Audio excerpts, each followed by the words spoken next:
Эң башкысы дух деп атпайбы? Дух болсо бүттү. Күчтүн деле кереги жок. Эң башкысы дух. Чабат го?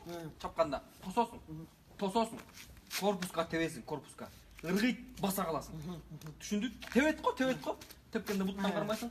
Кайра түртүп чал. Бүттү. Артка. Анан күрөшө кеткенде колду замок аласың. Тартсаң эле бүттү сеники. Кетпеди правилке. Түшүндү? Опоң эле. А бирок эң башкысы аял менен урушпай эле кой. Мушташпай эле кой. Кереги жок. Үй сага бала төрөп берет, жыргап ташайсың, анан өкүнөсүң, ушун бар нести болот. А бирок билип ал гана, чапканда кантесиң? Корпуска болду, түшүндү. Болду. Сизди жеңени чакырып атат. Эмне болот дейм? Кылып атат го. Спортқа қойылған ақшалар! Чоң ұтыштар! Тез арада төлемдер! Ишенимді букмекер!